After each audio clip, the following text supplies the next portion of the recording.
Betrayed by her father's decision to name her less qualified brother Kevin as CEO, Jennifer Reynolds, the driving force behind Reynolds Construction's success, uncovers his dangerous mismanagement of the Pacific Heights project. Armed with evidence of fraud and structural risk, she orchestrates a bold plan to secure a $30 million investment from Donovan Capital, restructuring the board to prioritize merit over family ties. As Kevin's reckless decisions unravel, Jennifer confronts family loyalty and corporate sabotage, emerging as the rightful CEO. Will her strategic gamble save the company or fracture her family forever? The stakes couldn't be higher. Love gripping tales like Jennifer's? Subscribe to our YouTube channel for more heart-pounding stories of ambition, betrayal, and triumph. Your support fuels our storytelling. Hit that like button, share with friends, and join our community to stay inspired with fresh, thought-provoking content every week. Stay curious and keep watching. My phone buzzed sharply in the silence, and with a practiced detachment, I pulled it from my pocket. One call.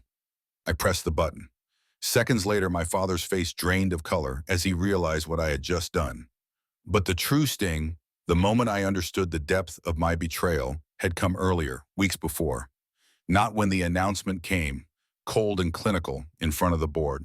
Not when I saw my brother's insufferable grin stretched across the conference table, like some spoiled child finally being handed his prize.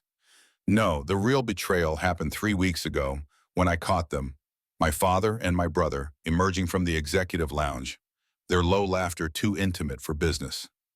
I hadn't meant to overhear it, but I did. The words fell from their mouths as easily as air, a quiet conspiracy that twisted something deep inside me. They halted when they saw me, stiff and frozen, like guilty children caught in the act. My father couldn't meet my gaze, and Kevin, that perpetual child, fidgeted with his tie, his tell, one I knew too well from childhood. In that instant, I knew. I knew my father had already made the choice. 15 years of work, sweat, and sacrifice, my vision, my labor, my future, would be handed over to Kevin, the man who couldn't even distinguish a load-bearing wall from a vanity sink. But they hadn't counted on what I'd do next. I am Jennifer Reynolds, and for 15 years, I was the force behind Reynolds Construction's success. The company my grandfather had founded in 1962 as a humble residential contractor, the company my father had expanded across the Pacific Northwest, and the company I had transformed into a thriving $100 million enterprise. I remember the first time my father took me to a construction site. I was 9, small and wide-eyed, with gangly limbs and an insatiable curiosity. As the steel beams swung through the air, they seemed like giant matchsticks. The foreman handed me a hard hat, so big it nearly swallowed my head. My father laughed and adjusted it, making sure I could see. "One day, Jenny," he said with a smile I thought would never fade, "this will all be yours if you want it." I wanted it, desperately. By 16, while my friends were at the mall, I was buried in blueprints and contracts, learning the ropes. And when I graduated from Stanford, I was back in the office, ready to prove myself. Not as Richard Reynolds' daughter, but as Jennifer Reynolds, the executive who landed the Miller Tower project and put us on the map. The woman who pushed us into green building before it was trendy. The one who saved the company during the 2008 recession, keeping our team intact while others crumbled. For 15 years, I drove the company forward. The clients knew it. The team knew it. The competitors certainly knew it. Everyone but my father. That morning, everything seemed as it should.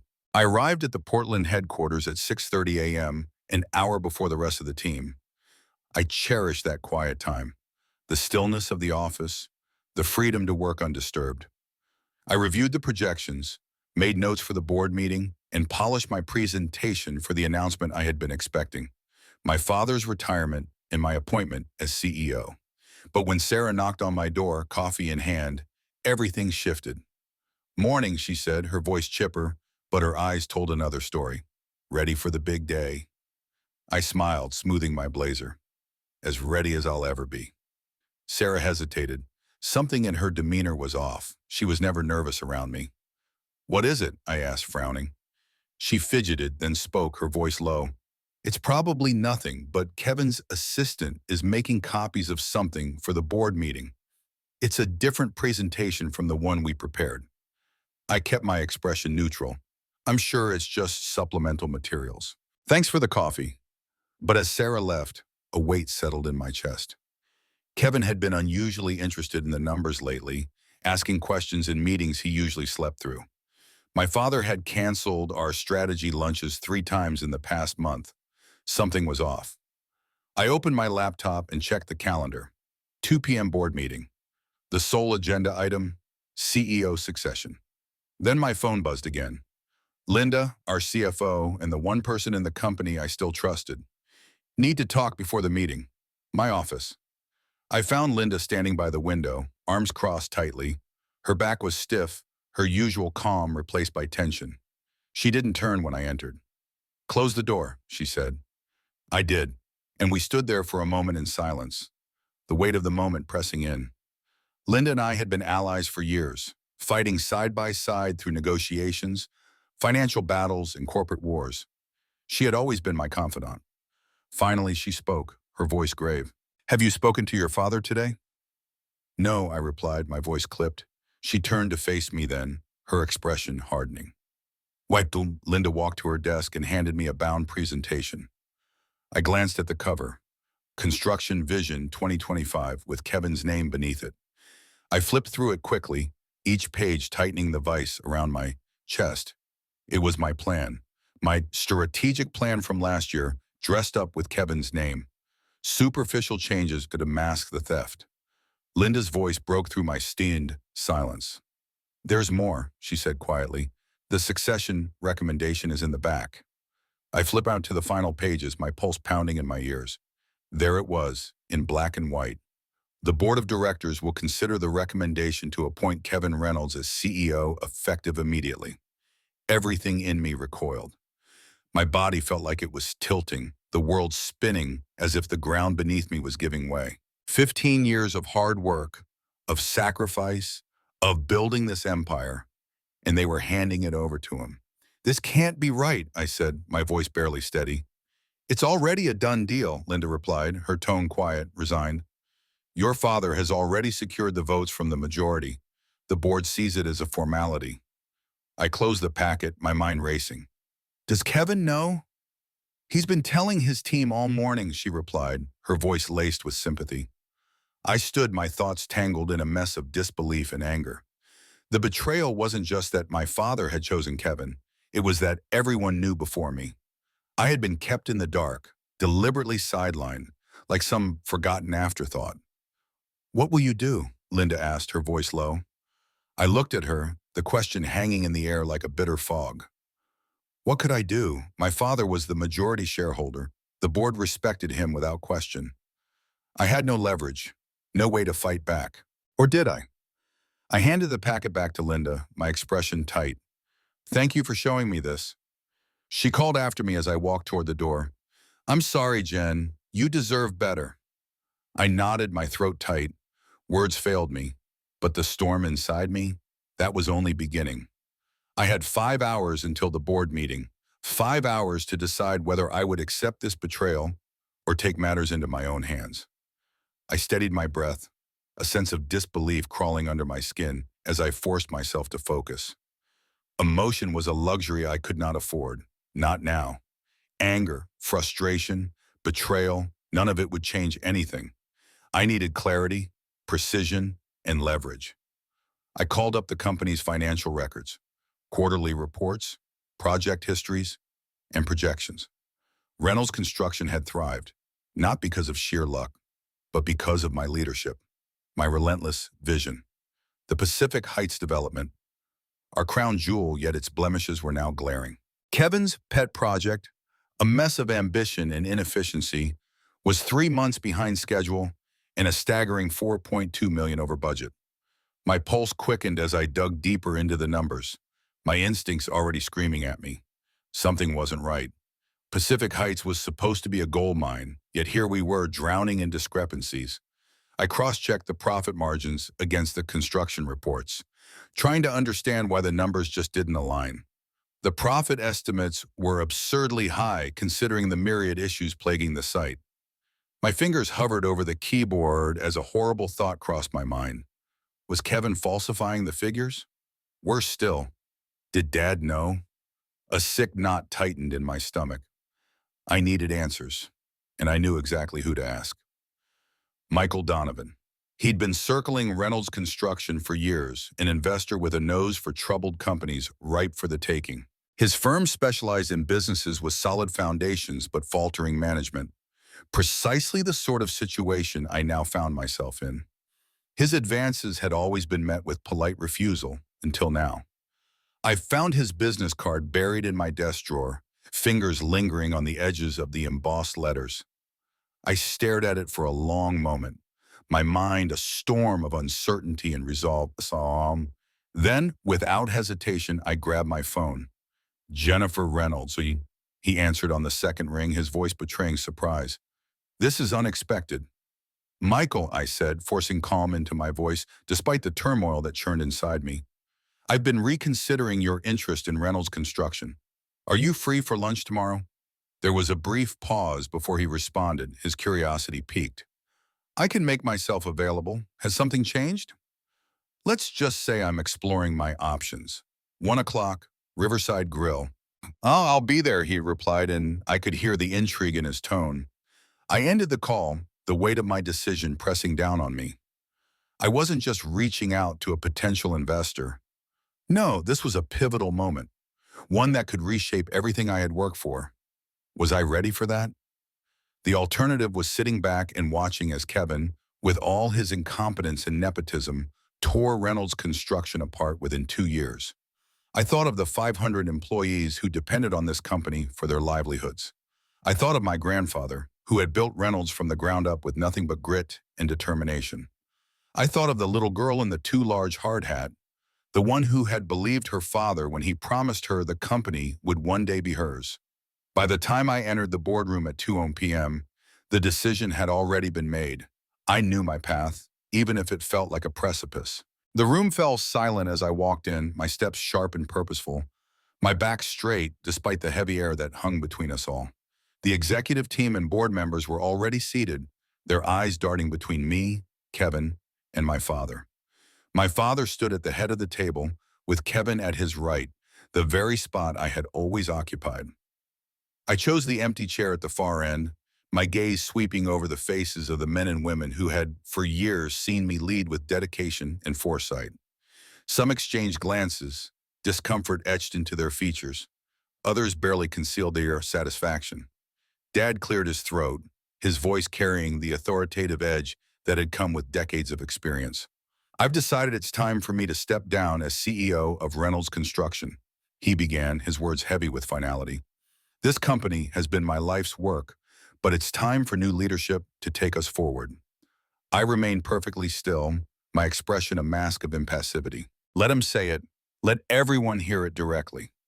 This company needs a bold new vision, Dad continued, his gaze lingering on Kevin as he spoke. Someone who can think differently, bring fresh ideas to the table. I nearly laughed, though there was nothing humorous about it. Kevin had never had a single original thought in his life. His so-called visions had always been stolen from me. And so, Dad's voice cut through my thoughts. I've decided that Kevin will take over as CEO, effective immediately. The room went completely still. Every eye in the room turned toward me, watching for my reaction. I kept my face an impassible mask, even as something inside me simmered with rage and disbelief. Kevin stood, adjusting his designer suit jacket with a smug, rehearsed smile.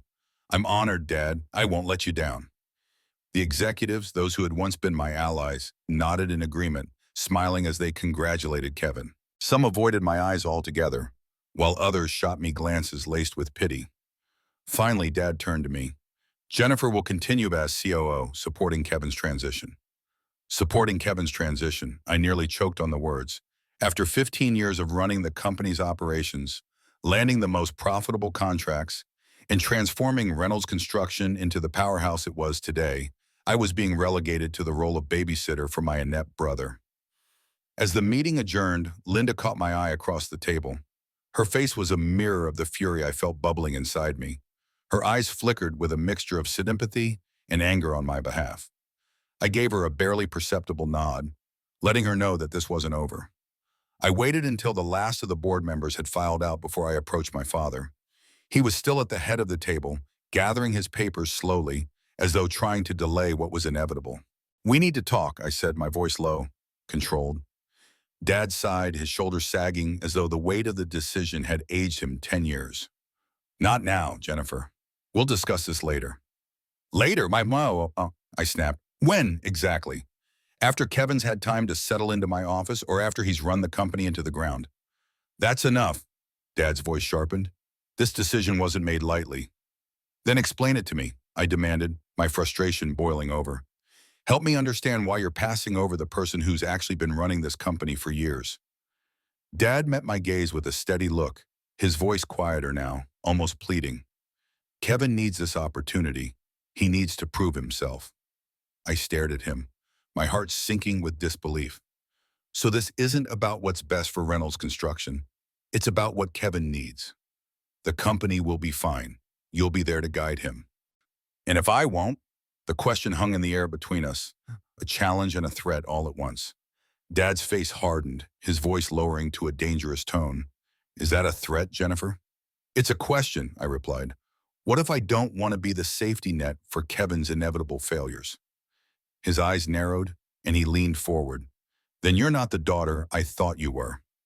I felt my breath catch, and I let out a hollow laugh. Funny how that obligation only seems to run in one direction. I turned to leave, then stopped at the door, my back still facing him. "You've spent my entire life telling me that Reynolds Construction is about excellence, about earning your place, about delivering results," I said, my voice hard. I guess that was a lie. I didn't wait for his response. I didn't need to hear it. The hurt that flashed across his face didn't bring me satisfaction. This wasn't about hurting him. It was about saving what I had built. Back in my office, I closed the door behind me, the silence pressing in on all sides. I allowed myself a moment to breathe, to steady my shaking hands on the edge of my desk. The weight of what I had just set in motion was crushing, but there was no turning back now. I needed to think, I needed to plan. And then, my phone buzzed with a calendar notification. Reynolds Construction awaited my next move. I opened my laptop, fingers poised above the keys, and with a single press sent an email to Michael Donovan.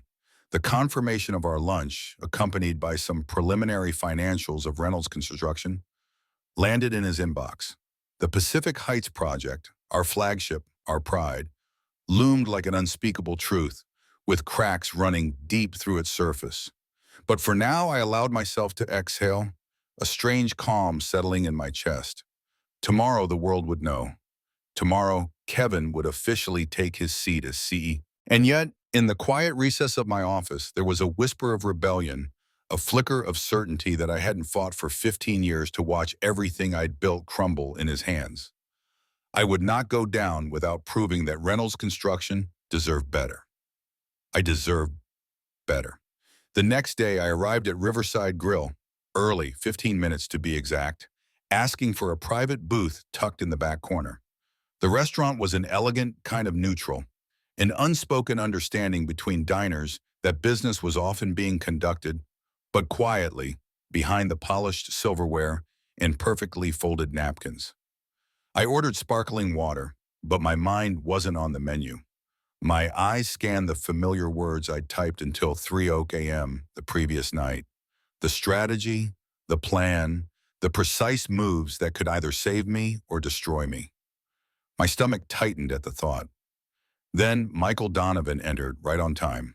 The man had an air about him, tall, mid-50s, with salt and pepper hair that only added to the sharpness in his gaze. His stride was purposeful, each step like a calculated move in a game he knew all too well. His reputation as a master of acquisitions was legendary, and in that moment, I couldn't help but appreciate the weight of his presence. His eyes locked onto me, scanning, calculating, never betraying a flicker of surprise or warmth. "Jennifer," he greeted with a smile that never quite reached his eyes. Those eyes, steel, unwavering, were already dissecting, already forming judgments, already wondering where the cracks were. This is a pleasant surprise. I was beginning to think you'd never return my calls. I gave a slight, cool smile of my own. Times change, Michael, so do circumstances. A server appeared, taking his drink order, a scotch, neat, and was gone as quickly as she'd arrived. As if nothing had changed, Michael leaned back in his seat, his eyes never leaving me. I heard about the announcement, he said, his voice a low murmur of interest. Kevin is CEO. That must have been unexpected. News travels fast in our industry, I replied, keeping my tone even. Neutral, though every word burned with a truth I couldn't avoid. He studied me intently. I've known your father for 20 years. This doesn't seem like a decision he'd make lightly. It wasn't my decision to question, I said, the practiced line slipping from my mouth. I couldn't help the bitterness that lingered as I spoke it. Michael smiled thinly, his gaze never wavering. And yet, here we are. Here we are, I echoed, sliding the portfolio I'd prepared across the table. It was time to move the pieces. I assume you're still interested in Reynolds Construction, I asked, my voice steady but tinged with something deeper, more urgent. Depends on what's being offered, he replied, glancing at the page before looking back at me. I've seen these numbers before. They're impressive, but they don't explain why you're suddenly open to outside investment. I paused for a moment, choosing my words with precision. Reynolds Construction is at a crossroads, I began, letting the weight of the words settle in. We've grown significantly over the past decade, but to continue that trajectory, we need capital, expansion. Strategic partnerships make sense. I let the words hang in the air, letting them carry the weight of my intent. Strategic partnerships? He repeated, an amused glint flashing in his eyes. Is that what we're discussing now? A server arrived with our lunch orders. I chose the salmon, Michael the ribeye, rare, of course. Once we were alone again, Michael leaned forward, his posture shifting. Let's cut through the corporate speak, Jennifer, he said, his voice smooth but sharp. You've rejected my overtures for years because Reynolds is a family company. Now, the day after your brother is named CEO instead of you, you're suddenly interested in outside investment. His eyes held mine, waiting for a crack, waiting for me to break. I felt the tension coil in my chest, but I held firm. Reynolds Construction is facing challenges that aren't reflected in those numbers, I said, tapping the financial summary between us. Our flagship project, Pacific Heights, is behind schedule and over budget. The financial reporting around it has been creative. Michael's interest peaked visibly. How creative? His voice lowered and his eyes narrowed, sensing something more. Creative enough that if the true numbers were presented to investors or lenders, we'd have serious problems, I said, meeting his gaze steadily. Michael leaned back, considering the weight of my words. And your father knows about this? I'm not certain what he knows, I admitted. Kevin has been running Pacific Heights directly, reporting to Dad, circumventing normal financial protocols. And you're telling me this, he said slowly. Because Reynolds Construction is worth saving, I replied firmly. It's a solid company with exceptional projects and talented people. But under current leadership, I'm concerned about its future. Michael's eyes flickered with a new calculation. So you want Donovan Capital to come in, clean house, and coincidentally install you as CEO. I let the implications settle before answering. I want a partnership that benefits everyone. My family gets the capital injection needed to stabilize operations. Your firm gets a stake in a company with tremendous growth potential. The employees keep their jobs. The only change would be putting the right leadership in place. Michael swirled his scotch thoughtfully, his eyes never leaving mine. And what makes you think your father or brother would agree to this arrangement? This was the moment, the pivot, the leverage I had discovered in the silence of my strategy session.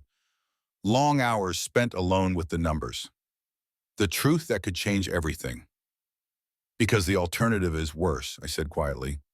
The Pacific Heights accounting irregularities aren't just bad business practice. They could potentially be construed as fraud. If that information were to become public or reach the SEC, I let the unspoken threat hang in the air between us. Michael's expression didn't shift, but his eyes, those calculating eyes, narrowed, recalculating. recalibrating. That's quite an accusation, Jennifer, against your own family. It's not an accusation, I corrected. It's a fact I discovered yesterday. One I'm trying to address privately through a solution that protects the company and everyone associated with it. Our food arrived, a momentary pause in the storm of our conversation. I wasn't hungry anymore, but I forced myself to take a bite, maintaining the appearance of normalcy, even as the tension in the air thickened. Letting the silence stretch, Michael finally spoke. Let's say I'm interested. What exactly are you proposing? I didn't hesitate. Donovan Capital invests $30 million for a 30% stake in Reynolds Construction. The investment is contingent on governance changes, specifically a restructured board with the power to appoint the CEO based on qualifications and merit, not family ties. And you believe this board would choose you, he asked, his voice a mixture of skepticism and curiosity. I believe they would choose the most qualified candidate, I corrected him. If that's not me, I'll accept it, but it won't be Kevin. Jennifer held her composure as Kevin's words swirled in the air, a thin veneer of civility barely masking the undercurrent of tension. The sting of betrayal still seethed under her skin. Your father might see this as a betrayal, Michael had warned, and those words reverberated in her mind. But they weren't new. In her heart, she'd already been betrayed the moment her father had placed Kevin at the helm, ignoring her experience, her sacrifice, her entire career dedicated to the company's growth. My father betrayed me first, she thought, bitterness lacing the reflection. It was a bitter pill that only seemed to sour with time, as the irony of the situation cut deeper. The firm that she had built her blood, sweat, and tears around was now falling into the hands of someone who couldn't tell a blueprint from a balance sheet. Family businesses, Michael had mused, were complicated. He wasn't wrong. Emotions clouded judgment, and objective governance was more a luxury than a reality. Jennifer knew that now better than anyone. Her lunch with Michael had been a careful negotiation. Every word calculated, every gesture measured. She had opened her cards slowly, letting the quiet satisfaction of proving him wrong fill the empty spaces between their conversation.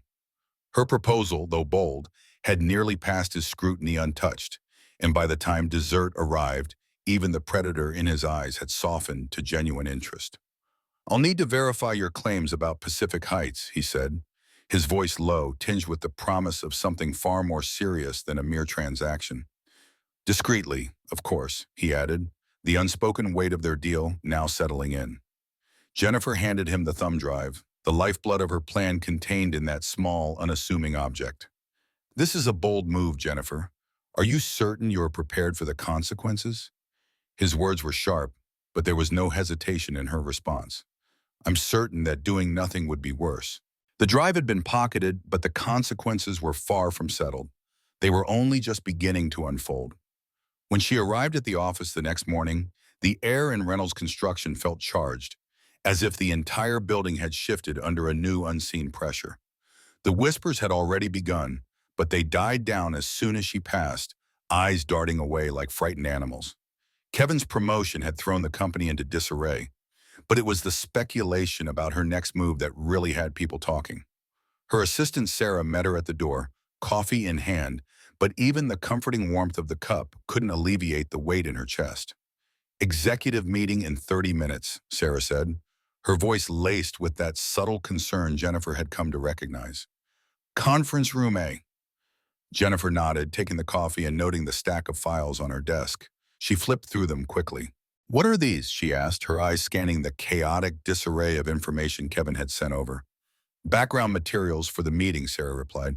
He wants updates on all current projects. Jennifer sighed, her fingers skimming over the papers. They were riddled with inconsistencies. Data mismatched, projections faulty. It was clear Kevin hadn't even bothered to understand the core of any of the projects.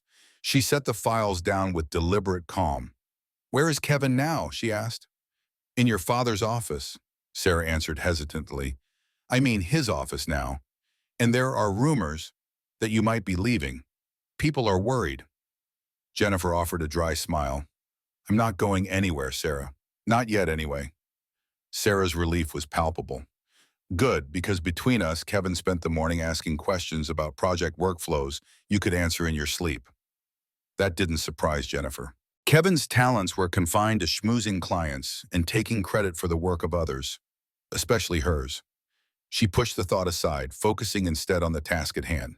She spent the next 20 minutes poring over the files, noting every discrepancy, every misstep. If Kevin wanted to play CEO, she would make sure he understood the enormity of what he was stepping into. When she walked into conference room A, the executive team had already assembled. The room was tense, an undercurrent of expectation thrumming through the air. Kevin sat at the head of the table, his father's seat, his inheritance, now his to command. Jennifer took her seat in the middle of the table, pointedly distancing herself from Kevin's newly appointed throne. The silence stretched as Kevin glanced up, his face betraying a flicker of uncertainty before he quickly masked it with a tight smile. "Jennifer, glad you could join us," he said, voice slightly too high, too eager. "I wouldn't miss it," she replied evenly. Her words weighted with a quiet defiance. Kevin cleared his throat, tugging at his tie, his nervous tick, one that Jennifer had come to associate with his chronic insecurity. He looked around the room. "As you all know, I've taken over as CEO following my father's retirement," he began, the words stumbling out. "I've called this meeting to get up to speed on all major projects and initiatives." Jennifer watched, her gaze steady, as Kevin fumbled through what should have been a routine executive review. His questions were redundant, his understanding of project management glaringly inadequate. The team shifted uncomfortably, exchanging furtive glances, waiting for her to step in and take control. The longer Kevin floundered, the clearer it became. He was in over his head, and the worst part was, he didn't even know it yet. When Pacific Heights came up, Jennifer felt her body straighten instinctively. This was their flagship project, the $65 million development that would define their future, or ruin it. Kevin spoke with a misplaced pride, boasting about the projections. "We're projecting a 22% profit margin upon completion," he said, his voice lacking any real conviction. Linda, their CFO, shifted in her seat. "Actually, the latest projections are closer to 15%, assuming we've resolved the foundation issues by the end of the month." Kevin's frown deepened. "That's not what my reports show." Jennifer's voice cut through the room, calm and cold, but carrying the weight of authority. "Those reports were prepared specially for you," she said. "The standard financial review shows the project is 3 months behind the schedule and $4.2 million over budget. The projected margin is closer to 15%, possibly lower if we face additional delays." The room went still, the tension palpable.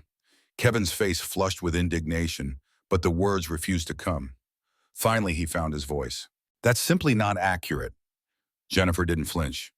"Then you reviewed different numbers than the ones reported to our lenders and investors, which raises interesting questions about our financial disclosure practices." Her words landed like a slap, and the room seemed to freeze. Financial discrepancies weren't just bad business, they were illegal. The implications of her statement hung in the air, thick with unspoken fears. Executives exchanged alarmed glances, the silence stretching until Kevin's jaw clenched. "We can discuss this privately, Jennifer," he said, his voice a low growl. "Why, hi?" Jennifer asked, her voice firm. "This is an executive meeting to review project status. I'm reviewing the actual status of our largest project."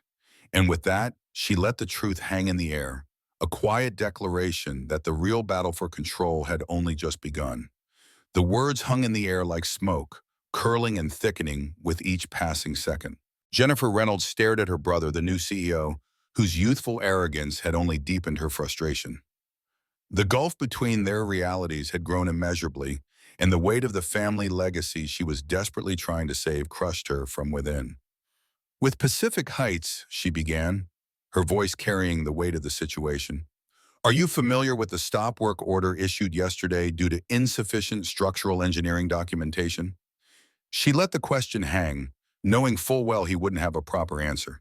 She'd already been briefed by the site manager that morning. By the way, the subcontractor payments were also a mess, 3 vendors threatening to pull their teams off the project. She had seen it all before, but Kevin, looking as though she just slapped him across the face, was clearly blindsided.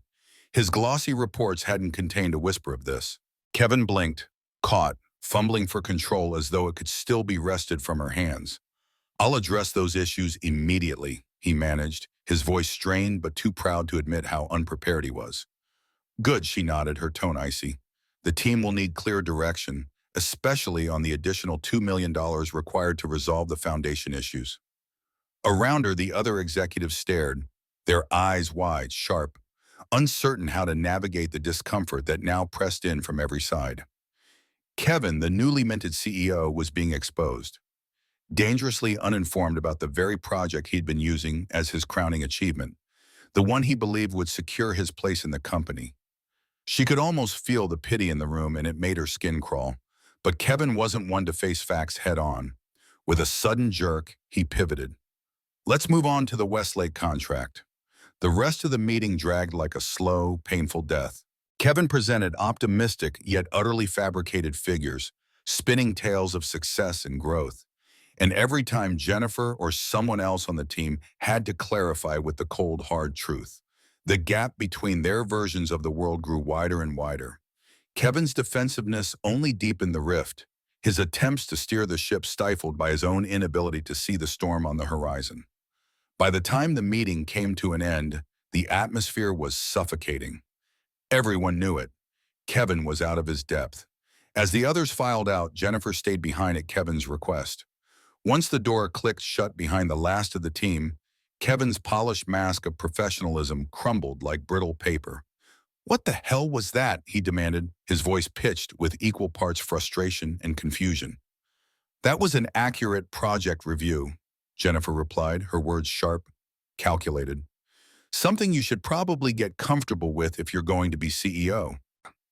You deliberately undermined me in front of the entire executive team," he shot back, his voice rising, uncontainable. "I corrected misinformation," she countered, standing her ground. "There's a difference." Kevin paced, fingers pulling through his meticulously styled hair. "Look, I know you're upset about Dad's decision."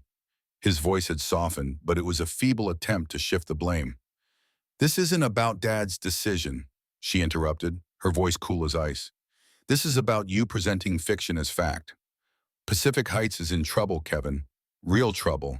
And pretending otherwise won't fix it." He stopped, something like suspicion flickering in his eyes. "Is that why you've been meeting with Michael Donovan to undermine me?" Jennifer froze. He knew about the lunch. "I met with Michael to discuss potential investment opportunities," she said carefully, her voice deceptively calm. "Reynolds Construction needs capital to address issues like Pacific Heights." "We don't need outside investment," Kevin snapped back, his face taut with the arrogance of someone who refused to see the cracks in his own world. "We're doing fine, are we? Because from where I'm standing, we have a major project hemorrhaging money, financial reports that don't match reality, and a new CEO who seems unaware of basic operational challenges." Kevin's expression hardened, a glint of threat seeping into his words. "Be careful, Jennifer. You're still here because I allow it." Jennifer let out a soft laugh, incredulous. "Is that a threat? You'd fire me? The person who actually knows how this company functions?" "If necessary," he said, though the confidence was beginning to falter, just slightly. She gathered her notes, standing to leave, the finality in her movements like the closing of a door that could never be reopened. "Then you'd better hope Dad's willing to come out of retirement to clean up the mess you'd create. Because without me, you wouldn't last a month." Before he could speak, her phone rang. Michael Donovan. She glanced at the screen, then back at Kevin, who was staring at her with an unreadable expression. "Excuse me, I need to take this." She didn't wait for his response, striding out of the room, leaving him to stew in his own self-importance. She answered the call in the privacy of her office, the air around her buzzing with anticipation. "Jennifer," Michael's voice crackled through, efficient in all business, "my team has reviewed the Pacific Heights documentation. You were right. There are significant discrepancies between the internal reports and what's being presented to investors. And we're interested in moving forward. I've had my legal team draft a term sheet for the investment we discussed. Can you meet tomorrow morning?" A surge of adrenaline coursed through her veins, cold and sharp. "Yes, your office or neutral ground?" "My office would be more private." 9 a.m. and I'll be there." She ended the call, a brief moment of satisfaction filling her chest, But there was no time to waste. She'd barely had a chance to breathe when another text came through from Linda.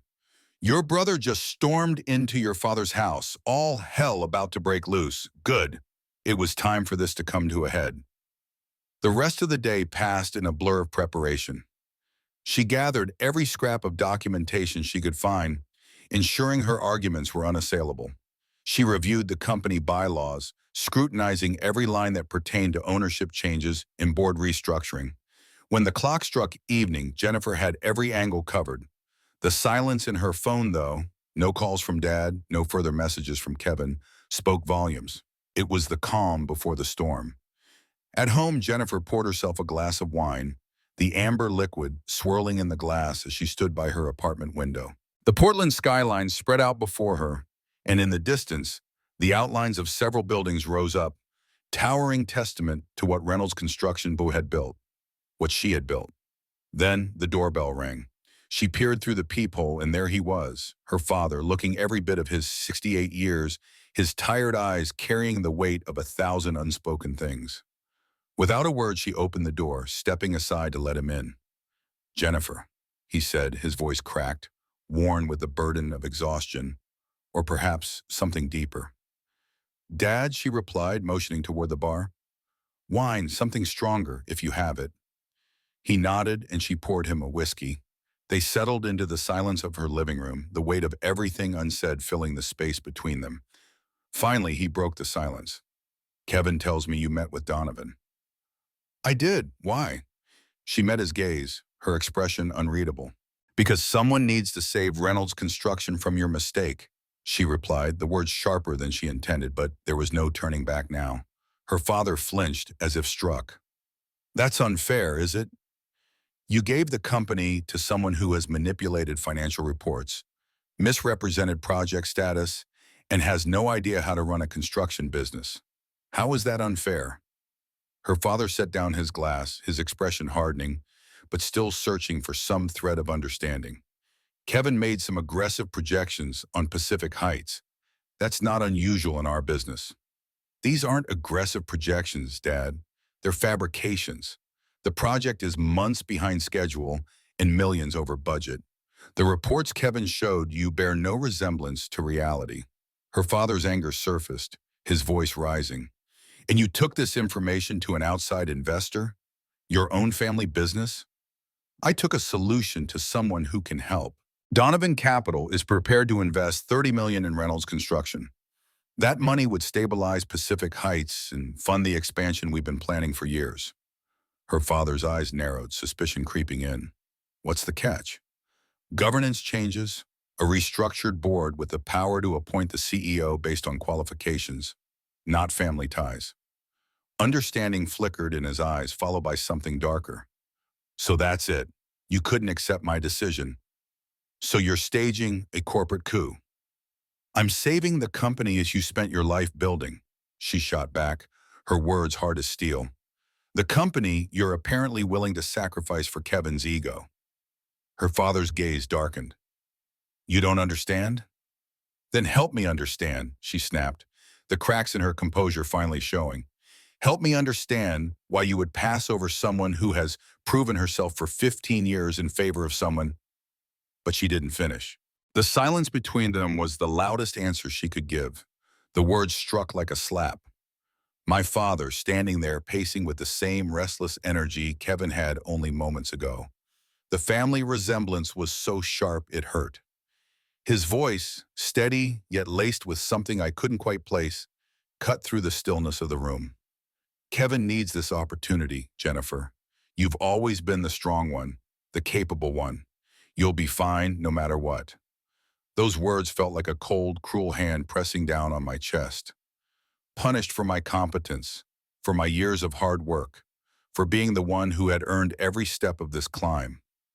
I wanted to scream, to lash out. Instead, I stood still, the silence between us thickening with each passing second. No, I said, voice quiet but sharp. It's not punishment. It's sexism, Dad. Plain and simple.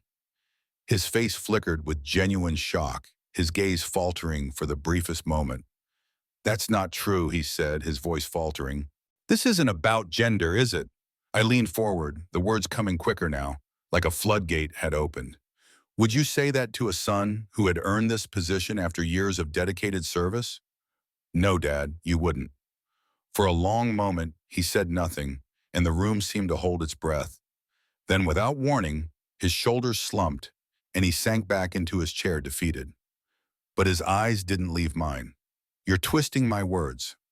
I'm hearing them clearly for the first time, I replied, every ounce of my resolve settling into place like a heavy stone in my chest. The clock was ticking, and I couldn't afford to waste time. I straightened my posture, my voice steely. Tomorrow morning, I'm meeting with Michael Donovan to finalize the investment terms. The deal will include conditions about board composition and governance. When the board votes on the CEO position, it'll be based on qualifications and track record, not family dynamics. I won't allow it, Dad's voice wavered, but it lacked the conviction he had had earlier. You don't have a choice, I shot back. The alternative is watching Kevin run this company into the ground. You'll be facing SEC investigations for financial misrepresentation, maybe worse. Is that the legacy you want? His eyes, once filled with unspoken disappointment, finally met mine. The weight of the years between us, of everything unspoken, settled on his shoulders. You would risk everything we've built over a power play? His words hung in the air like smoke, burning with a finality I couldn't escape. I'm not the one who put the company at risk, I said, my voice as quiet as it was cutting. You did that when you chose Kevin.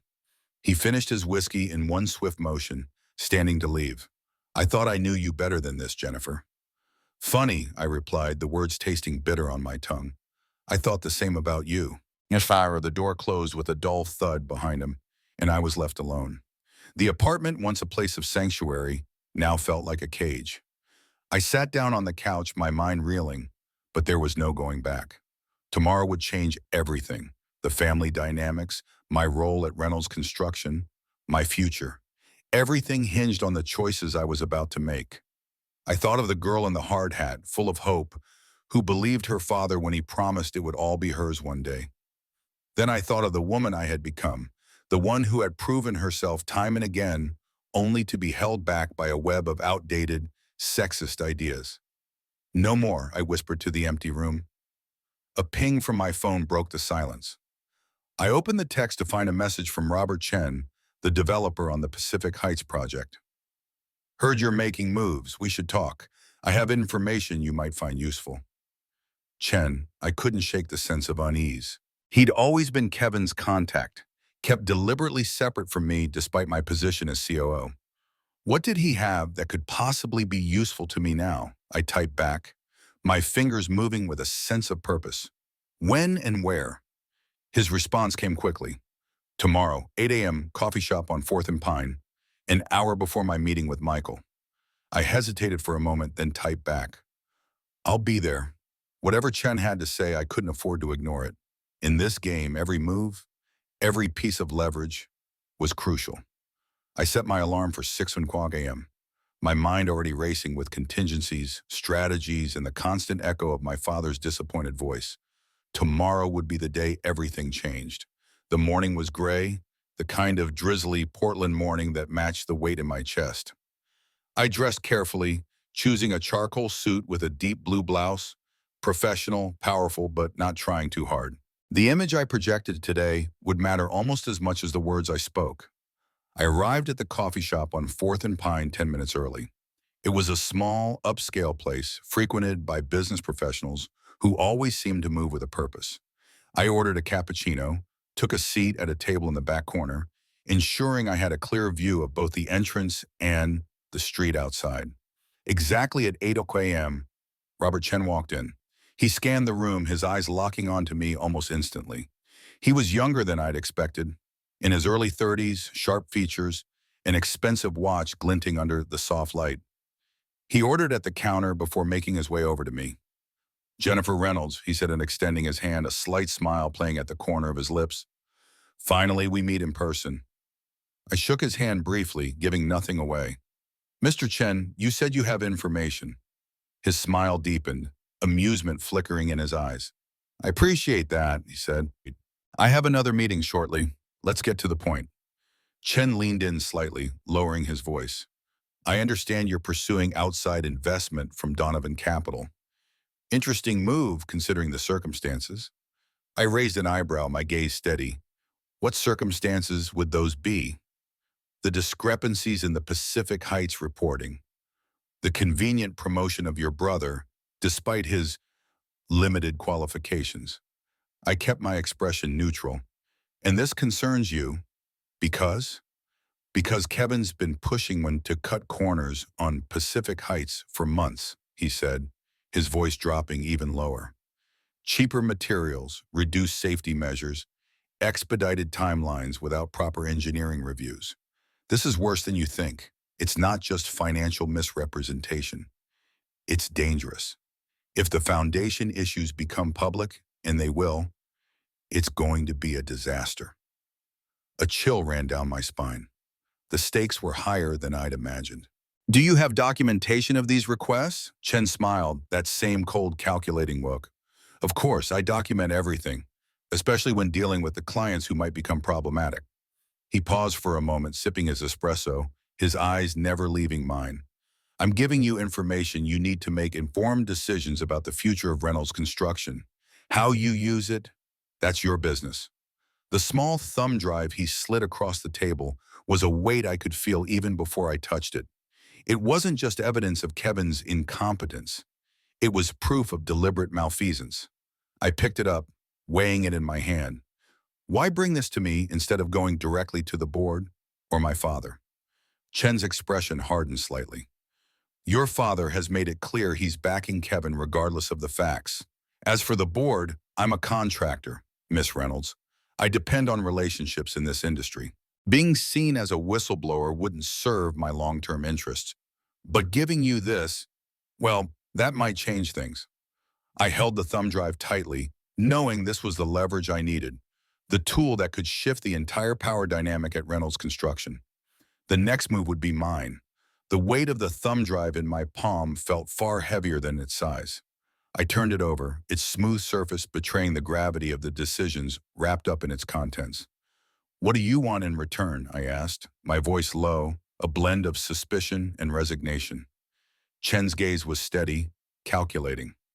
Continued contracts with Reynolds Construction, no matter who takes charge, and assurances that, when the Pacific Heights scandal breaks, the blame falls squarely on your brother. It needs to land with Kevin's decisions, not my company's execution. His demands were reasonable, all things considered. If the information he offered was as vital as he claimed, and verifiable, I couldn't see how these terms would be an issue. It's all verifiable, Chen assured me. Your IT department can confirm the email metadata. The texts speak for themselves. I pocketed the drive, and with a curt nod, I prepared to leave. I'll review this immediately, I said, but he stopped me with a word.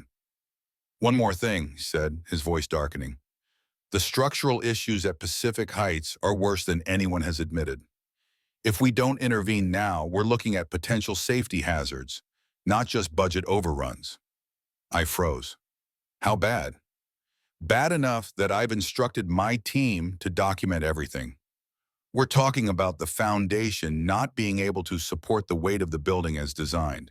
We may need a complete redesign, some serious remediation work. Why wasn't this flagged earlier? The question slipped out before I could stop it. Chen's lips tightened. It was buried in reports your brother ignored. He finished his espresso and slid the cup aside. Check the drive. It's all there. I left the coffee shop in a daze, my mind churning. If Chen was right, this was no longer a matter of mismanagement. It was a potential catastrophe. Pacific Heights wasn't just a financial misstep. It was a looming public safety disaster, one with Reynolds Construction's name stamped all over it. I could already feel the pressure mounting as I headed to meet Michael Donovan. This wasn't just about correcting a corporate blunder anymore.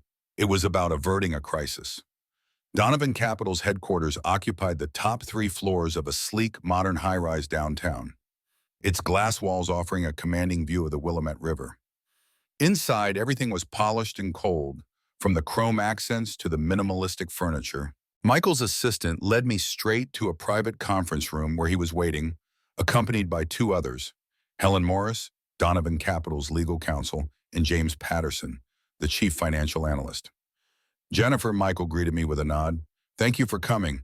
Can I offer you coffee? No, thank you, I replied, setting my portfolio down on the table. Let's get straight to business. Michael nodded approvingly. Then let's begin. Helen slid a document toward me, and I quickly skimmed the first page. The terms were familiar: a $30 million investment for a 30% stake, 2 board seats for Donovan Capital, and governance restructuring that would require a supermajority to approve the CEO. This aligns with what we discussed, I acknowledged, but there's one additional condition. Michael's brow furrowed. Go on. Given the concerns about Pacific Heights, I said, pulling out the thumb drive Chen had given me, we would require a full independent audit of all Reynolds Construction projects and financials before the deal closes. Helen's expression shifted, a subtle but telling crack in her usually composed demeanor. Michael nodded, his gaze sharpening. That's reasonable. Necessary, even. I recounted everything Chen had shared with me, watching their reactions shift from polite interest to genuine concern. As I spoke, the mood in the room turned palpable, a heavy realization settling over all of us. If these allegations are accurate, Helen said carefully, we could be looking at liability issues far beyond financial misreporting. I'm aware, I replied, my voice steady but carrying the weight of what was at stake. That's why this investment needs to happen quickly. Reynolds Construction needs both the capital and the governance changes to address these issues properly. Michael wasted no time. He connected the thumb drive to his laptop, and for the next hour we combed through its contents. The evidence was damning. Emails from Kevin demanding cost-cutting measures despite clear engineering warnings. Texts where he directed Chen to make things work in spite of structural concerns. The most damning of all, a recorded conversation where Kevin explicitly ordered the financial team to manipulate the numbers for the board presentation. This is worse than we anticipated, Michael said, closing the laptop with a finality that made the room feel smaller. Your brother has created a significant liability for Reynolds Construction. I took a deep breath, trying to focus on the bigger picture. This is why the governance changes are non-negotiable.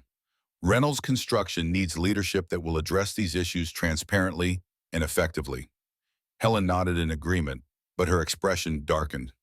There's a more immediate concern. If the structural issues at Pacific Heights are as severe as Mr. Chen suggests, there may be legal obligations to disclose this to regulatory authorities. She was right. Construction defects that could jeopardize public safety couldn't simply be handled as an internal matter. I understand, I said, my resolve hardening. Once the investment is secured and the leadership changes are in place, full transparency with the regulatory bodies will be my first priority. Michael's eyes bore into mine, his tone shifting to something more contemplative. You realize what this means for your family, particularly your brother? The weight of his words pressed down on me.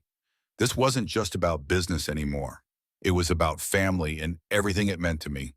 But as I thought of the people at Reynolds Construction, 500 employees depending on the company's survival, the answer became clearer. I do, I replied quietly, but Reynolds Construction employs over 500 people. Their livelihoods and their safety matter more than family dynamics. Well said, Michael turned to his colleagues. Let's revise the timeline. How quickly can we execute this agreement? If Miss Reynolds can secure her father's signature as majority shareholder, Helen said, we could close within a week. That was the real challenge. Dad had made his position clear the night before. Convincing him to back this deal would require leverage I wasn't sure I had, despite Chen's evidence. I'll need time to approach my father with this, I said, the words heavy in my mouth. The shock value may be necessary to gain his cooperation. Michael nodded, standing. We'll finalize the paperwork today. You focus on securing your father's agreement. As the meeting came to a close, Michael walked me to the elevator. When we were alone, he spoke quietly, his tone almost conspiratorial. Jennifer, he said, are you absolutely certain this is the path you want to take? There's no going back from here. I thought of the decades I had spent proving myself, of the reward now slipping through my fingers, and of the danger Kevin's incompetence had created. A deep breath escaped me as I steadied myself. I'm certain, I replied. the words heavy with purpose. Reynolds Construction deserves better leadership than it's getting. The employees deserve better. The clients deserve better. And you deserve the position you've earned, Michael said, surprising me. But it's not wrong to acknowledge that justice is part of the equation. The elevator arrived and I stepped inside, turning to face him. I'll call you after I speak with my father. The house felt heavier the moment I stepped through the door. My father's house, our house, had always been a quiet reflection of his precision and control. Yet today, it seemed to pulse with an undercurrent of tension. I drove straight from Donovan Capital's offices, the thumb drive secured in my portfolio, the weight of it almost tangible. The tree-lined street in Portland's West Hills looked as it always had, peaceful, affluent, unyielding in its perfection. It was as though the world itself had refused to change, standing as still as my father's stubbornness. The house, a sleek, modernist masterpiece built 2 decades ago, mirrored his own tendencies. Clean lines, expansive windows, a fusion of natural materials seamlessly blending with the surrounding woods. I parked behind a car I didn't recognize. Its glossy finish was unmistakable. A German make, sleek and imposing. Kevin had arrived. Of course. He always did. I entered through the front door, greeted by the housekeeper's warm smile. "Mr. Reynolds and Kevin are in the study," she informed me, her voice soft, as though she too was treading carefully around the storm I could sense brewing. I thanked her and proceeded through the soaring hall, past the living room where family photos watched me. Me at my graduation, Kevin on his first job, Mom and Dad on their 30th anniversary. A curated narrative, a version of our family designed to hold everything together. But I could hear their voices now, drifting from the study, and the perfect image cracked. Kevin's voice was rising in agitation, like an engine revving up to burst. "She's trying to undermine me," he shouted, meeting with Donovan, questioning my decisions in front of the entire executive team. "She's not just upset, Dad. She's actively sabotaging me." Dad's voice was steady but lower, attempting to soften the storm. "Jennifer's always been intense about the business. Give her time to adjust." "Time? She's meeting with corporate raiders," Kevin spat. "What do you think she's telling them about the company? About me?" I didn't wait for his next words. I pushed the door open without a knock, entering the study just as both men turned sharply to face me. Kevin's face flushed crimson, his eyes darting to the portfolio I carried, and I almost felt pity for him. Almost. "The truth," I said calmly, setting the portfolio on the desk. "I'm telling them the truth." Dad stood, his surprise quickly morphing into weariness, his shoulders sagging as he took in the sight of me. "Jennifer, I didn't know you were coming over." "Clearly," I replied, my voice carrying an edge I didn't bother to conceal. I placed my portfolio on the edge of his desk. "But we need to talk, and it seems I've arrived at the perfect time." Kevin glared at me, every inch the child caught in the wrong. "Eavesdropping now?" "Hard to avoid when you're shouting," I replied, and without missing a beat, I turned to Dad. "I had an interesting meeting this morning too, actually." "If you're here about Donovan Capital," Dad began. "I am," I interrupted, "but also about Robert Chen." Kevin's expression flickered, a brief moment of surprise before a flash of panic replaced it. He leaned forward, but he couldn't hide the alarm in his eyes. "Interesting. The Pacific Heights developer?" Dad asked, his brow furrowing. I reached into my portfolio, pulling out Chen's thumb drive, the one he had given me that morning, and placed it carefully on the desk between us. Chen provided me with some illuminating information about the Pacific Heights project. Kevin's face stiffened. I could see the weight of his lies pulling at him, the fabric of his carefully woven web starting to unravel. "I've heard enough about Chen," Kevin sneered. "What's your point?" I met his eyes unfazed. "Actually, he had every right," I interrupted, my voice crisp, "especially given the nature of the instructions and their potential legal implications." Dad looked between us, the frown on his face deepening. "What are you talking about?" "Kevin has been instructing Chen to cut corners on structural elements of the Pacific Heights project," I explained, my voice steady, measured, every word dropping like a stone into still water. "Despite engineering warnings about safety concerns, He's also directed the financial team to misrepresent the project's status to the board and investors. All of it documented, emails, texts, recorded conversations, and it's all on this drive.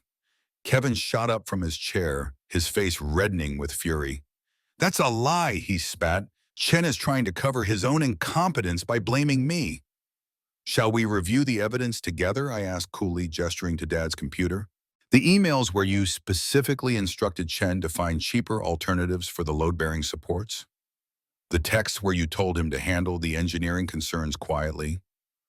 Or perhaps the recorded meeting where you directed the finance team to massage the numbers for the board? The color drained from Kevin's face.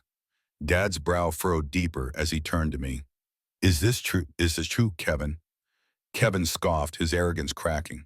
No, of course not. Chen's manipulating old conversations, taking things out of context. There's only one context for instructing someone to misrepresent financial information to investors, I said quietly, my voice sharp and cold. It's called fraud. Dad sank back into his chair, the weight of the moment pressing down on him, every year of his life etched into his face. He looked suddenly frail, as if the burden of this truth had aged him in an instant. Let me see it. I connected the thumb drive to his computer, and for what felt like an eternity, we sat in silence as he read the damning emails. With each message he read, his face grew graver. Kevin, meanwhile, paced behind us, his voice alternating between defensive explanations and angry accusations about Chen's motives. Finally, Dad set the emails down, his hands trembling slightly as he removed his glasses and rubbed the bridge of his nose. He looked at Kevin with an expression I hadn't seen in years. Disappointment, exhaustion. Kevin, why? The question was simple, yet it hung between us like a weight. Kevin stopped pacing, his voice thickening. The project needed to move forward. We were facing delays, cost overruns. If we reported the actual numbers, the board might have pulled funding. So you lied, Dad said flatly. To me, to the board, to our investors.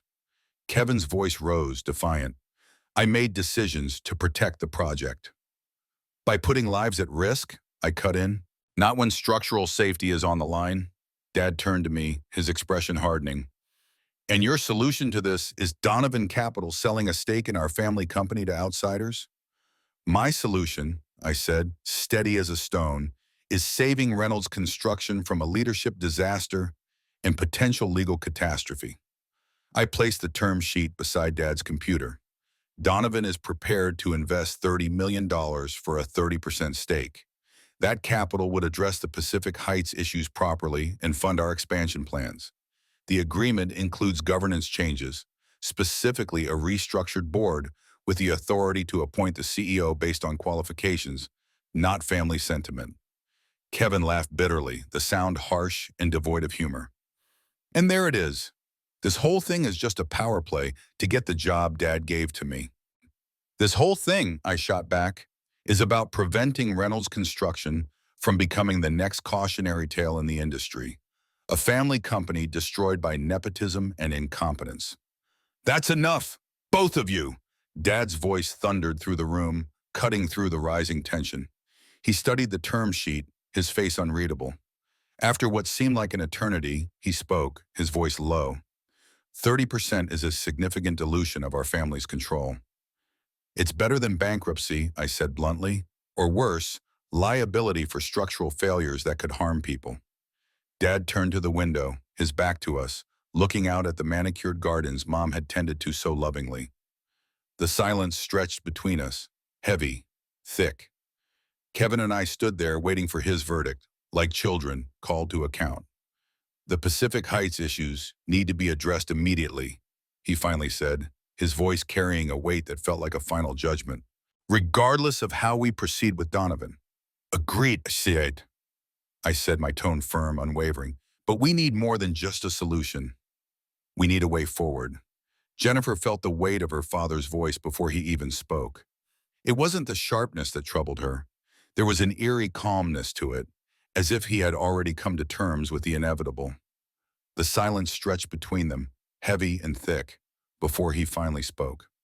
And if I refuse, what then, Jennifer? His words hung in the air, resigned yet somehow knowing, like a man who had already foreseen the answer but still wanted to hear it spoken aloud. Her throat tightened, but she held her ground.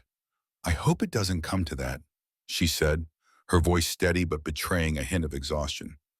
But Reynolds Construction is more than just a family legacy. It's a living, breathing entity. It supports hundreds of families, builds the foundations for thousands of lives. Its integrity matters more than any personal politics or pride. Kevin scoffed, the sound bitter and hollow. "Listen to yourself," he muttered, his disgust palpable. "You're ready to destroy our family over a job title?"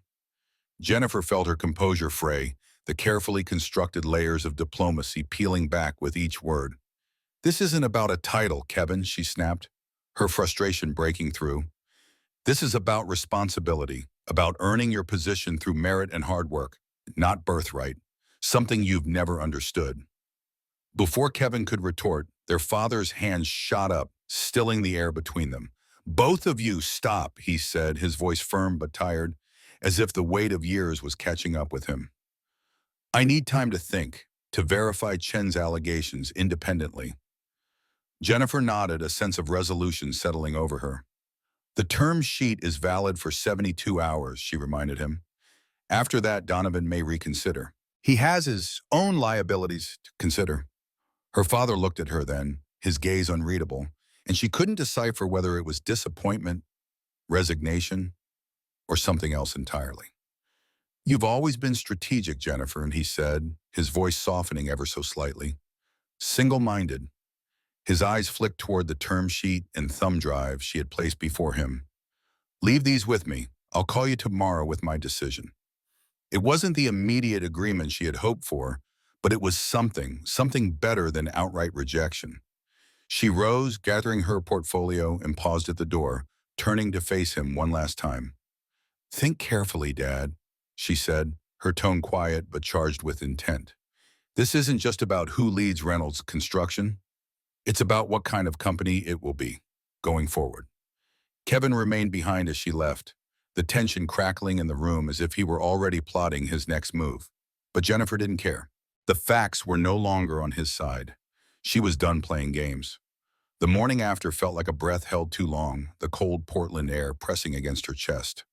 The sky was impossibly clear, a rare sight in the city, but it mirrored the sharpness of her thoughts.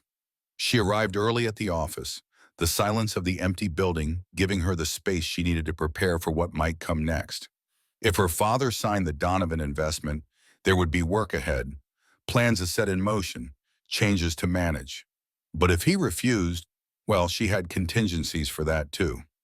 Linda found her in the quiet of her office, the cold remnants of coffee beside her focus entirely on the reports spread out before her. "You look like you haven't slept," Linda said, a soft note of concern in her voice as she closed the door behind her. "Not much," Jennifer admitted, rubbing her temples. "Dad's still considering the Donovan offer. He's also reviewing Chen's allegations about Kevin's handling of Pacific Heights." Linda's eyebrows arched, a knowing look crossing her face. "That explains why Kevin's office went as dark this morning. What's your next move?" Jennifer leaned back in her chair, eyes narrowing in thought. "Depends on Dad's decision." She rubbed her temples again.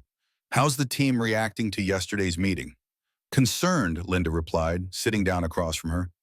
"Everyone sees Kevin's lack of understanding. The project managers are coming to me with questions they'd usually bring to you or your father." Jennifer didn't respond immediately. Instead, she reached for the folder Linda handed her, scanning the contents quickly. Her stomach twisted at the words catastrophic failure and significant safety risk. The engineers had raised the stakes. "Has Kevin seen this?" she asked, trying to keep her voice steady. Linda shook her head. "It came directly to me. I haven't shared it with him yet." "Yeah," Jennifer exhaled in relief. "Good. Had it gone to Kevin first, it might have disappeared." She flipped the folder shut. "Make copies. Send one to Dad immediately, one to legal. Keep the original secure." She paused, considering. "And Kevin, send it to him after the others. Include a note that the engineering team is preparing recommendations for remediation." Linda gave a brief nod, understanding the strategy. "And the board?" Jennifer's gaze hardened. "One step at a time. Let's see how Dad reacts to the Donovan offer first. Her phone buzzed, the sudden intrusion of a message from an unknown number sending a jolt of anxiety through her. Channel 8 business reporter asking questions about Pacific Heights delays. Says they received an anonymous tip about structural issues. How should we respond? Her pulse quickened. Someone had leaked the information already. She forwarded the text to Linda.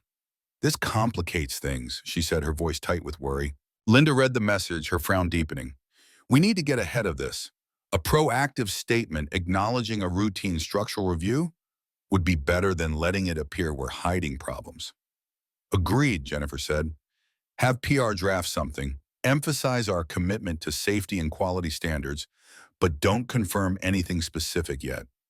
She checked the time, then reached for her phone, and I need to call Dad. This changes the timeline. After Linda left, Jennifer dialed her father's cell. His voice was tired when he answered. Jennifer, I was just about to call you. The structural engineer's report came in this morning, she said, not wasting time on pleasantries. It confirms Chen's claims about the foundation issues. They're recommending a complete work stoppage. I saw the report. Linda sent it over, he replied, his voice heavy. There's more, Jennifer continued, her heart sinking with the realization that the storm was approaching. Channel 8 is asking questions. Someone tipped them off about the structural problems. A silence stretched between them. Then her father's voice broke through it, cautious. It wasn't you? The question stung more than she expected, but she didn't flinch. No, I have nothing to gain from taking this public before we have a solution in place. Kevin's name hovered on her tongue, but she swallowed the retort. Regardless of who leaked it, we need to address both the engineering concerns and the potential PR crisis immediately. The Donovan investment could provide the capital we need for proper remediation. I've been up all night, reviewing everything, her father admitted, his voice weary but resolute. Kevin was reckless, irresponsible, but bringing in outside investors is the best option we have. Jennifer finished for him, her voice firm. The Donovan investment is the best option, Dad, but this isn't just about who leads anymore. Pacific Heights has real structural issues. This could affect public safety. Another long pause. She could feel him weighing it, the legacy of the family's business against the reality of what needed to be done.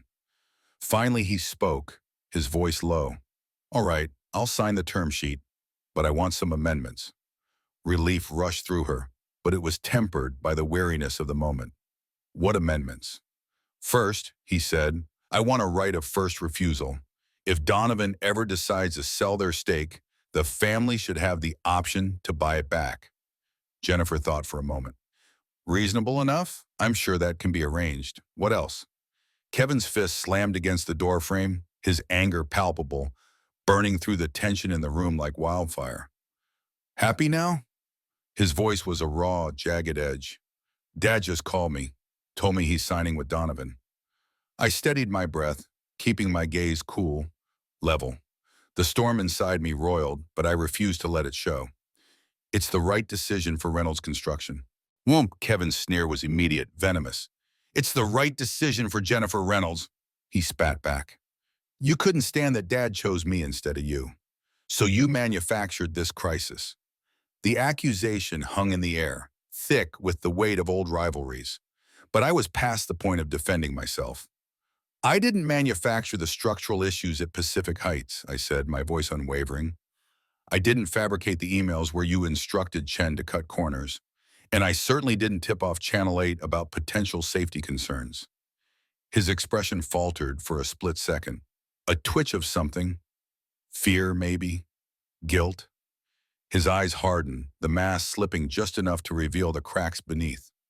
You've wanted control of this company since we were kids, he said, his voice quieter now, but still laced with contempt.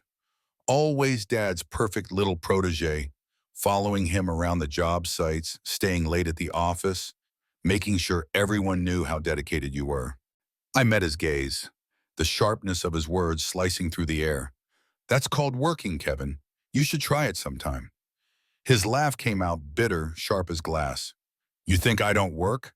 You think it's easy maintaining the relationships that bring in half our contracts? While you're crunching numbers in your office, I'm the one taking clients to dinner, playing golf with investors, keeping the deals flowing. I studied him, the bitterness in his words wrapping around my chest like a vice. And that's valuable, I said, surprising him. Your social skills and network are assets to Reynolds Construction, but they don't qualify you to run a $100 million company with complex operations and hundreds of employees. The words stung, but beneath that sharp surface, I saw the cracks in his armor. So what happens now? His voice was raw, unsure. You take over, and I get pushed aside, forgotten? The hurt in his voice was unexpected, disarming. Despite the years of tension between us, Kevin was still my brother. The same kid who used to trail behind me on construction sites, asking endless questions about bulldozers and cranes. The same kid who once idolized everything I did before the bitterness and rivalry took root. No, I said softly, the words heavier than I'd intended. Dad insisted you remain on the board. You'll still have input on the direction of the company. And if you're willing to actually learn the operational side of the business, really learn it, not just delegate it, there could be a path back to an executive role eventually. Kevin's gaze snapped to mine, confusion flickering in his eyes. You'd support that? If I earned it? Yes, I said, my voice steady. That's the point, Kevin. Positions should be earned through demonstrated capability, not handed out as birthrights. For a moment, the words hung between us, suspended in the stillness of the room. Kevin, usually so quick with a retort, was silent now, his mind clearly wrestling with the truth I just laid bare. The truth he'd spent his whole life trying to avoid. The board will choose you as CEO, won't they? His voice was low, quieter now, as if testing the waters. Most likely, I acknowledged, but even that will require a formal presentation of qualifications and vision. Nothing is being handed to me either. Kevin turned away, moving toward the window, his gaze lingering on the skyline of Portland, a sea of glass and steel stretching out before us. I joined him, standing beside him, but not quite next to him. The same skyline I looked at every morning, the same cityscape we'd helped shape, each building a testament to Reynolds Construction's legacy. I really thought I could do it, Kevin said softly, almost to himself, that if I had the chance, I could step up. Maybe you could have, I said, the words coming out gentler than I expected, with the right preparation, but not by cutting corners and hiding problems. Kevin's shoulders stiffened, but I could see the reluctant acknowledgement in his eyes. That's not leadership, Kevin, I said, a quiet conviction in my voice. That's self-preservation. His face tightened, but he didn't argue. So what happens with Pacific Heights? It's a disaster waiting to happen. We fix it, I said, my voice calm, resolute. Properly this time, with full transparency and whatever resources are required. The Donovan investment will provide the capital we need, and we'll get ahead of the story. Announce that routine engineering reviews identified potential issues, and we're proactively addressing them to ensure the highest safety standards. No finger-pointing, no blame, just responsible corporate action. Kevin's eyes met mine, a flicker of something in them. Respect maybe, or disbelief. You've thought of everything, haven't you? It's my job, I said, my lips curving into a faint smile. It always has been. Before he could respond, there was a knock at the door. Sarah stepped in, looking apologetic, her eyes darting between us. Sorry to disturb you, but Michael Donovan is on line 1. He says it's urgent. I nodded, standing up and walking toward my desk. Kevin lingered by the window, his gaze fixed on the city below. Michael, I answered, putting the phone on speaker for Kevin's benefit. I was just about to call you. My father has agreed to the investment terms, with a few minor conditions we should discuss. That's good news, Michael replied, his voice tight. But we have a more immediate concern.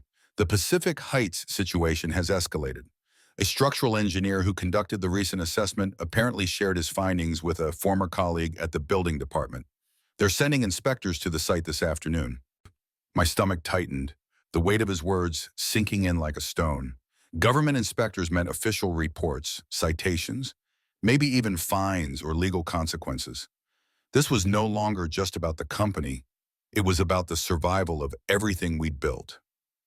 How did you hear about this? I asked, my voice steady despite the cold rush of anxiety sweeping through me. One of our associates serves on a city advisory board, Michael explained. He got a heads up from someone in the department.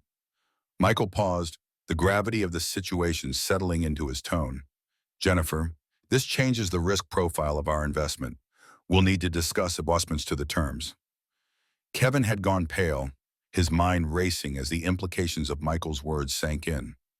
Government inspections, structural defects, defects that he had essentially ordered. The legal fallout for him could be disastrous. I understand, I said, my voice calm and measured. Let's meet this afternoon to discuss the modifications. In the meantime, we need to prepare for the inspection and coordinate our response. 3 at our offices. I'll be there. I hung up, feeling the weight of everything pressing in on me. Kevin's question hung in the air like a challenge, quiet yet sharp. He was staring at me now, his face a mask of reluctant understanding. What do we do now? The weight of the moment pressed on me, the responsibility like a mantle I had long worn but never so heavily. I inhaled deeply, choosing each word carefully, as though the rhythm of my voice could steady the tremor beneath the surface. First, we call our legal team. We don't let them get ahead of us. Then we reach out to the site manager at Pacific Heights and make sure they're ready for the inspection. After that, we draft a statement, acknowledging the review and our commitment to fixing what needs fixing. Kevin shifted, his eyes betraying uncertainty. And me? What's my role in this? It was a fair question, a good question. I met his gaze. Something in his expression made me reconsider him, just for a moment. You know the project inside and out, I said, my voice firm yet tempered with a strange note of encouragement. Work with the legal team, prepare a timeline of decisions, of changes, of everything. Full transparency now. It's our best defense against the storm that's coming. Kevin stood straighter, his resolve visibly shifting. I can do that, he said, nodding once with a surprising clarity. And as he turned toward the door, he paused, his hand lingering on the doorknob. I'm sorry, Jen, not for wanting to be CEO. I still think I could have grown into it, but for the shortcuts, for not listening to the engineers. That was arrogance. The apology felt like a breath, finally exhaled after holding for far too long. It was the first one, perhaps the only one, I'd ever heard from him, and it was real. We'll fix it, I replied softly. Together. As he left, I sank back into my chair, the weight of the day's events pressing down on me. There was no escaping the gravity of what was to come. Government inspections loomed, media inquiries would flood in, and the terms of our investments were set to unravel. A board to restructure, a company to save. Yet despite the chaos, there was something like hope settling in my chest. Not because of some vague notion of leadership or power, though the idea of becoming CEO, of having that validation, stirred a longing I had hidden for years, but because Reynolds Construction, for the first time in a long while, might actually come through this crisis stronger, more transparent, more accountable. My phone buzzed with a text from Dad. Need to talk before your meeting with Donovan. Come by the house at 2 o'clock. I quickly typed my agreement, already bracing for the conversation that would shape the next chapter. The stakes had never been higher, and the hours ahead felt like they would decide everything. My future, the company's survival, all of it. When I arrived at Dad's house, the quiet was unnerving. It felt wrong somehow. The housekeeper told me he was in the garden waiting. I knew this place well. The garden had always been Dad's sanctuary where he retreated when the world outside became too loud. I found him on a stone bench beneath the Japanese maple that had stood there for years, its leaves tinged crimson in the afternoon sun. The same tree he had planted when I was born. You look like your mother, he said, his voice soft as I approached, not even turning to face me. She had that same walk, determined, ready to change someone's mind. I sat beside him, feeling the familiar scent of his aftershave blend with the earthy fragrance of the garden. A silence hung between us before I broke it. Have I changed yours? He smiled faintly, almost imperceptibly. You forced me to see things I've been avoiding. He gestured to a folder resting on the bench. I spent the morning going through every document from Chen. Then I called in our independent engineers to verify the findings. I saw his hesitation, a rare crack in his stoic exterior. And, I prompted gently, The admission was a weight he struggled to release. You were right. The structural issues at Pacific Heights are real. Kevin's instructions to cut corners, to misrepresent the findings, it's all there in black and white. I nodded, absorbing the gravity of it all. There was no room for gloating now. This was a family in crisis, and I wasn't about to savor my moment of vindication. Dad continued, his voice quieter now. I've been thinking about why I chose Kevin, he said, surprising me with his honesty. It wasn't just because he's my son. It's because he's like me, or like I was at his age, bold, charismatic, willing to take risks. Those are valuable qualities. In moderation, with wisdom to temper them. His hands, worn by years of hard work, rested between us. He paused, lost in thought. I saw a lot of myself in Kevin, and I wanted to believe he could grow into the role. But there's a crucial difference. I raised an eyebrow, waiting for him to continue. I had your mother, he said, his voice softening as if the weight of her memory was too heavy for him to hold alone. She was my ballast, my conscience. She kept me grounded, forced me to think beyond the next deal, the next project. He sighed, the sound heavy with years of regret. Kevin's never had that. His words hung in the air between us, cutting deeper than I'd expected. What about me? I asked quietly. Dad turned to face me then, really looking at me for the first time in a long while. You're what Reynolds Construction needs now. What it's always needed, if I'm being honest. You have your mother's integrity and my ambition, but without my recklessness. The words landed heavily. The validation I had yearned for, that had seemed so out of reach, now rested squarely on my shoulders. It should have felt like victory, but instead it was more like an unspoken burden I had to carry. Then why didn't you choose me from the start? The question slipped out before I could stop it. Because I'm an old man, he said, his voice tinged with regret. With old biases I didn't want to admit, even to myself. And because I worried about Kevin, about what would happen to him if he didn't have the company to ground him. I shook my head, gentle but firm. That's not my responsibility, or the company's. Dad's eyes, sharp and steady, met mine. No, it's mine. He straightened as if coming to a decision at last. I've signed the term sheet with your amendments. Donovan Capital gets their stake, and Reynolds Construction gets proper governance. A wave of relief washed over me, but it was brief. Thank you, I said, though the words didn't seem enough for the enormity of what had just happened. Dad's expression turned serious again, the weight of the situation settling in. Don't thank me yet. This means significant changes for all of us. The family's controlling interest will be diluted. The board will be restructured. And when they choose the next CEO, which I assume will be you, both Kevin and I will have to accept that decision. Can you? The question hung in the air, a final test. Can you truly accept me leading the company you built? His eyes were steady, searching mine for an answer. I built the foundation, Jennifer, he said, his voice soft but resolute. But you've been building the actual structure for years now. It's time I acknowledge that. Something inside me shifted then. A wound I hadn't known was there began to heal, not completely, but enough to make a difference. What about Kevin? I asked, my voice quieter now. Dad's expression clouded, a storm passing over his face. He's not taking this well. When I told him I was signing with Donovan, he stormed out, said he needed to handle some things. Concern threaded through his voice, and I shared it. Kevin was cornered now, desperate. He was a wild card, unpredictable in the worst possible way. Has he been in touch since? I asked, my mind already racing ahead. Dad shook his head. No, but we have more immediate concerns. The building inspectors are at Pacific Heights as we speak. And Michael called to say the news is about to break. I froze. Which news? All of it, Dad replied grimly. The structural issues, the leadership change, the Donovan investment. Someone's been talking to the Portland Business Journal.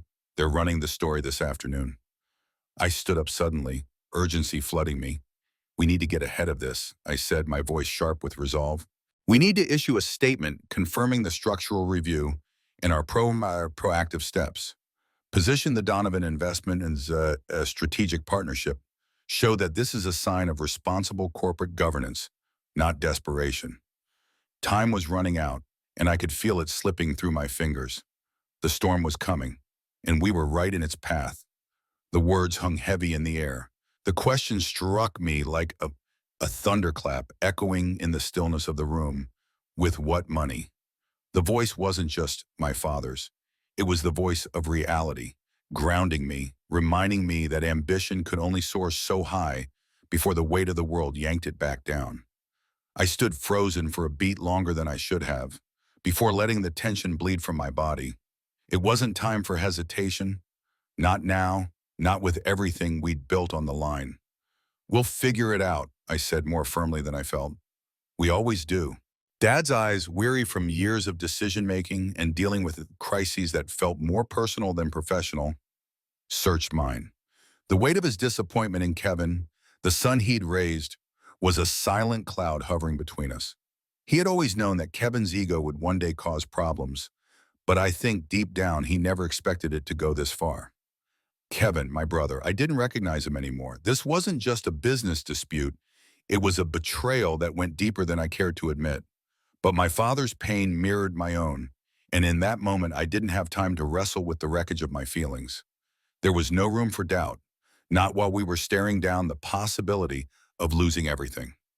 I met Dad's gaze, my voice quieter now. "Let's focus on stopping him first. We'll handle the rest." He nodded, but the strain in his expression didn't fade. His shoulders seemed a little heavier, the weight of the world now visibly pressing down on him. He stepped away, his hand grazing my arm, a silent gesture of trust. Then, without another word, he was on the phone again, his voice low but determined. As I turned back to the team, Linda's words sliced through the tension. "I don't think it's just about the shares anymore. Kevin's taking this personal. He'll burn it all down just to spite us." I didn't have to ask how she knew.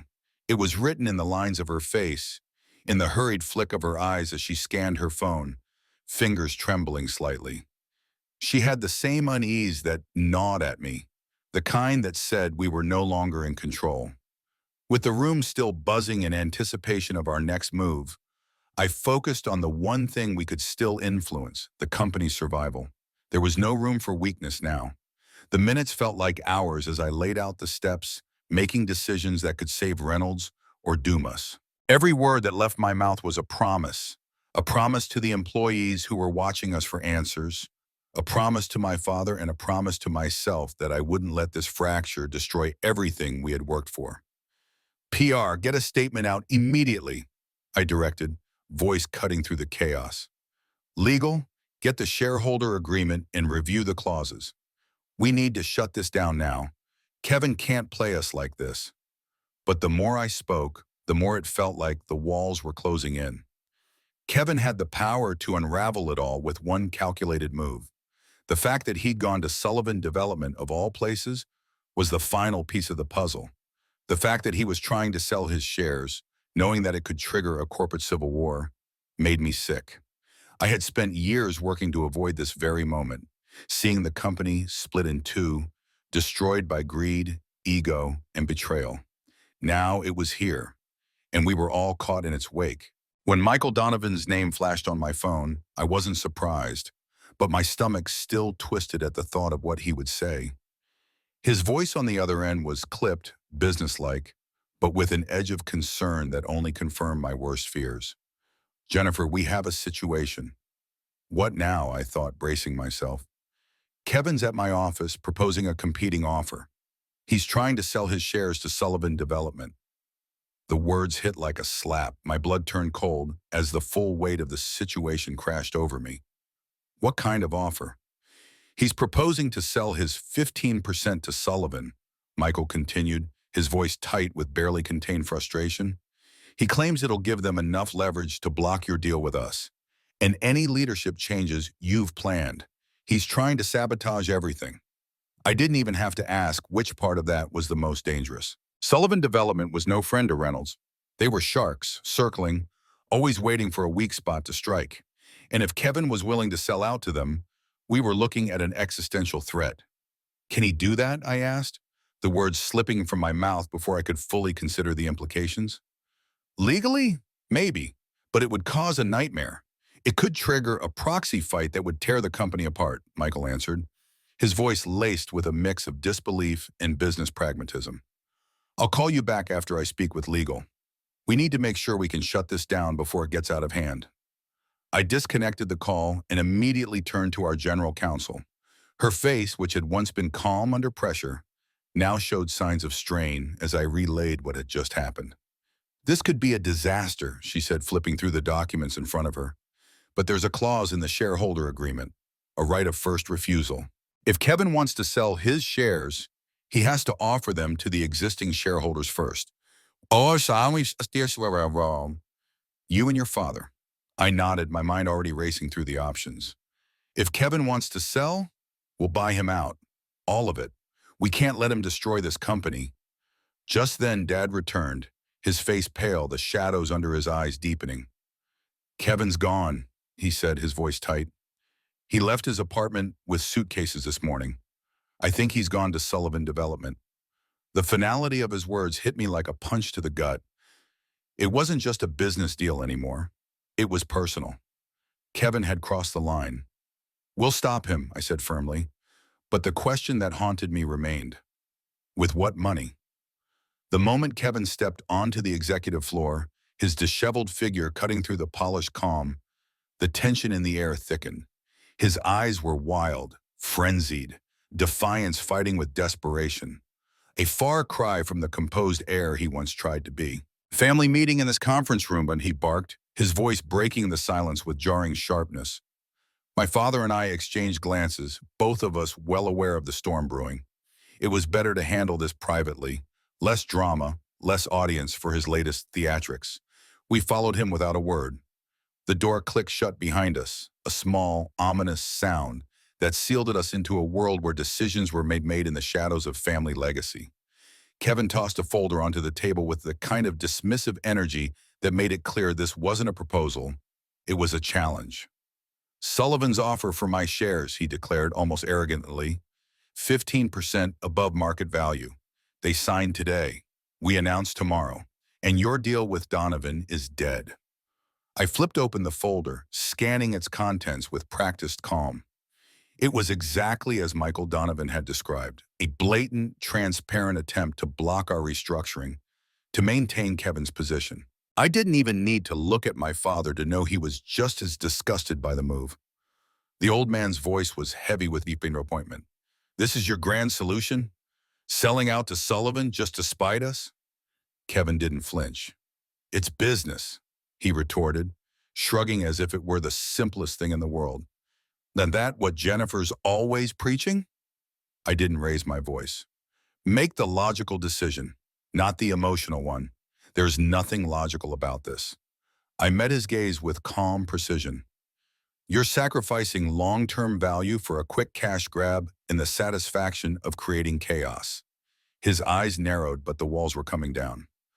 I'm protecting my interests, he shot back, the words thick with the weight of his bruised ego. Sullivan appreciates what I bring to the table. They're offering me a position as executive vice president once they gain influence over Reynolds. My father's head shook with quiet disbelief. They're using you, Kevin. They're using you to get access to our projects, our clients, our proprietary methods. Once they've taken what they need, they'll discard you. A flicker of doubt, small but unmistakable, crossed Kevin's face. You don't know that. I do. I slid a second folder across the table, watching him with the same measured composure. He opened it, his eyes scanning the contents. A copy of our legal team's response to Sullivan's offer. A right of first refusal on his shares, at the same price Sullivan was offering. A move that effectively shut the door on his game. Kevin's breath caught. You don't have that kind of money. Actually, we do, I replied smoothly. We've restructured the Donovan deal. Same investment, smaller stake. The difference goes to buying you out entirely.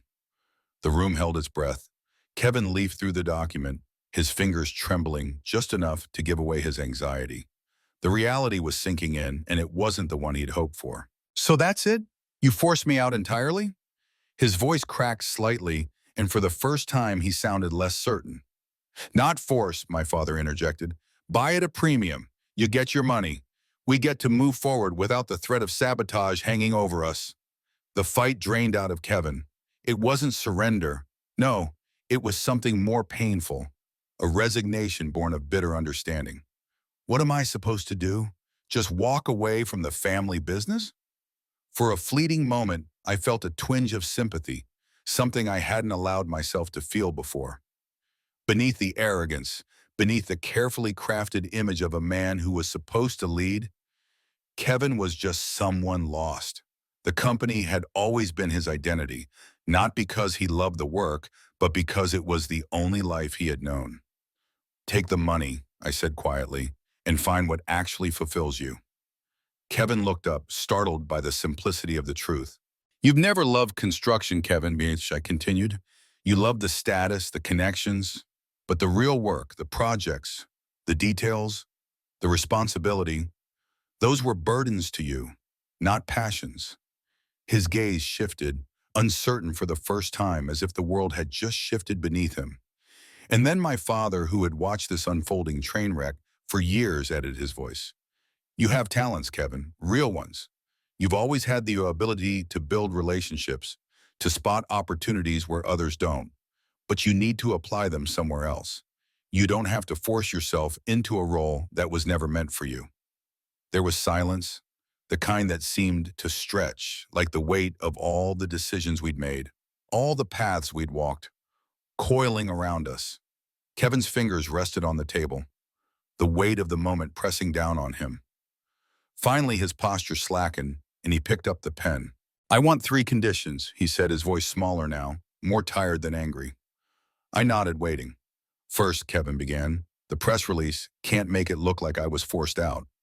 Say I chose to pursue other opportunities. Something like that. I didn't hesitate.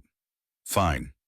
Second, he continued, I want continued health insurance coverage for a year while I figure out my next steps. Dad agreed without hesitation.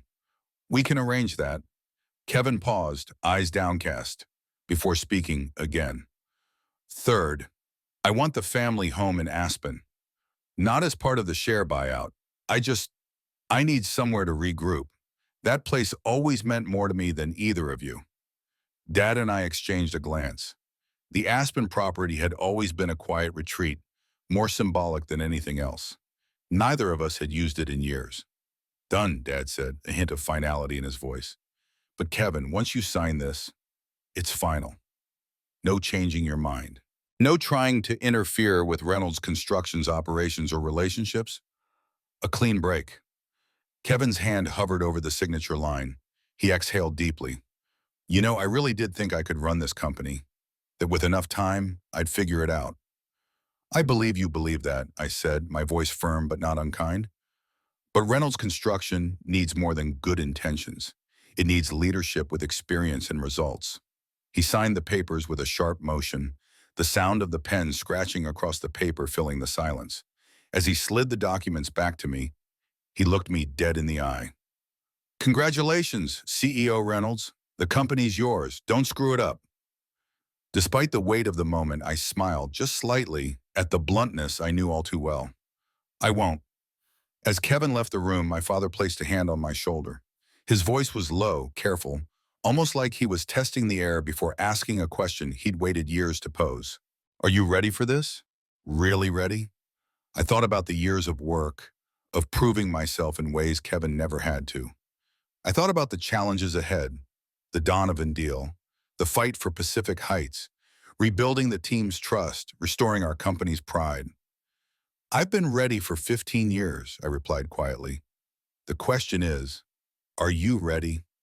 The weight of my father's hand on my shoulder lingered, a brief but resolute pressure, as though the words he had spoken had finally settled into a place I had long been seeking.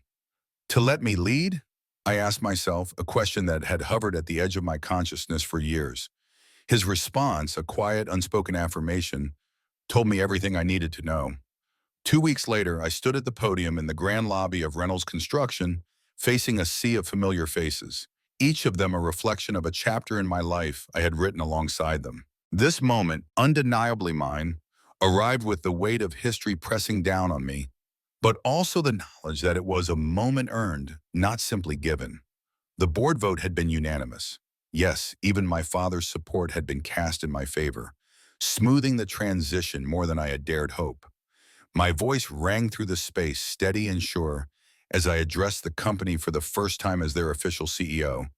There was no fanfare, no pomp, just the quiet hum of expectancy that filled the room. Reynolds Construction stood at a crossroads. Its legacy was anchored in the past, but its future was an unknown, a vision I was about to shape with my own hands. Reynolds Construction, I began, my eyes scanning the crowd of employees who had built their careers alongside mine, stands at a pivotal moment in its history. I paused, letting the words settle. The challenges we've faced recently have tested us, yes, but they've also revealed our true strengths, our resilience, our commitment to quality, and our integrity. I could feel the weight of their gazes, heavy with the ghosts of old battles fought, but there was also something new in the air, something that suggested change might just be the catalyst for growth we had been waiting for. I spoke of the Pacific Heights project, the complete remediation under new management, the strategic partnership with Donovan Capital that would fuel our move into sustainable construction, and the internal reforms to ensure that merit, not tradition, would guide our decisions. As I mentioned Kevin, a murmur rippled through the crowd, the whispers unspoken yet palpable. He's decided to pursue opportunities outside construction, I said, addressing the question that hovered over the room. With our family's full support, change, especially in a family business, is never easy, but sometimes it's necessary for growth, both personal and professional. As I concluded my remarks and the applause rose around me, I caught my father's eye in the front row. His expression was one I had longed to see, a quiet pride that was not just approval, but a deeper respect. Not the respect of a father for his daughter, but the respect of a patriarch for a leader who had earned her place not through inheritance, but through hard-won achievement. For the first time, I could feel it, a shift in how he saw me, not as the girl who needed protection, but as the woman who would carry the weight of this company into its next chapter. That evening, as the hum of the day faded into a quiet solitude, I found myself in my new office, the same one my father had occupied for decades, reviewing the Pacific Heights plans.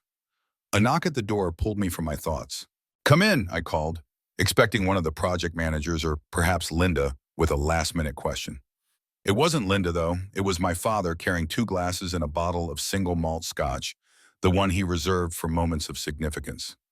"I thought this milestone deserved a proper toast," he said, setting the glasses down with the weight of tradition. He poured a generous measure into each glass, his hands steady as ever. "Your mother would have been proud today." I accepted the glass, the amber liquid catching the light from the window as I held it up, as though searching for something beyond the glass. "I hope so," I murmured, the knot in my chest tightening.